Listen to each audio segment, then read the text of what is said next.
Hey everyone, at that time once again, welcome to the Final Cut. We've got one for you today called Die Alone. It's from director-writer Lowell Dean, giving us the story of Ethan, who along with his girlfriend Emma are going out to a remote cabin to try to ride out the stay-at-home order they have due to a pandemic sweeping across the world that is turning people kind of into zombies, but with a bit of a twist to them in that they start to have plants and such growing out of them.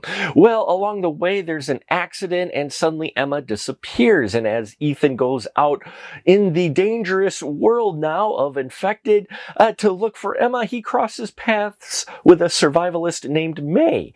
And May swears to help Ethan find his girlfriend if he can help her with some things.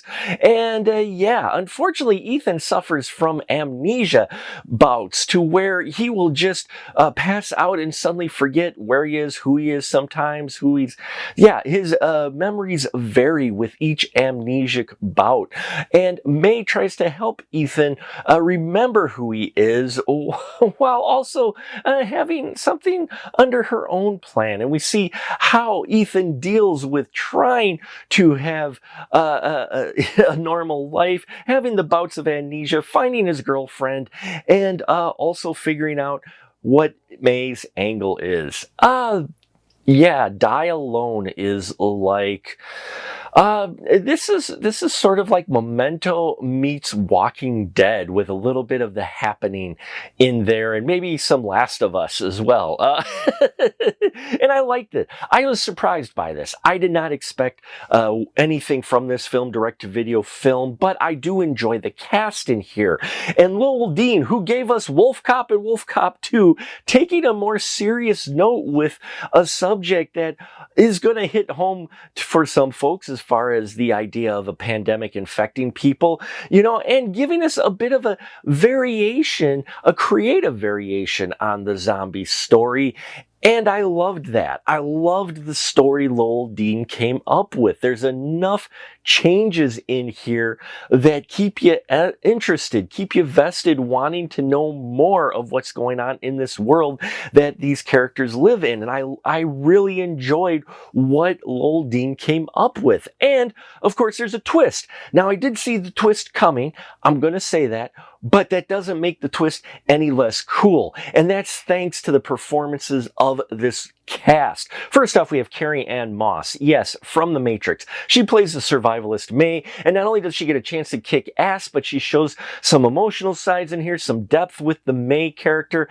I loved how she has sincerity towards Ethan, but also plays it with this kind of underlying darkness to her. Like she's keeping a secret here or two that she doesn't want Ethan to know about. And yeah, I dug that. I dug how she performed this character, and she just overall was a delight to watch. She's a really cool character and very interesting to learn more about her as the film goes along. Now, Ethan is played sharply by Douglas Smith.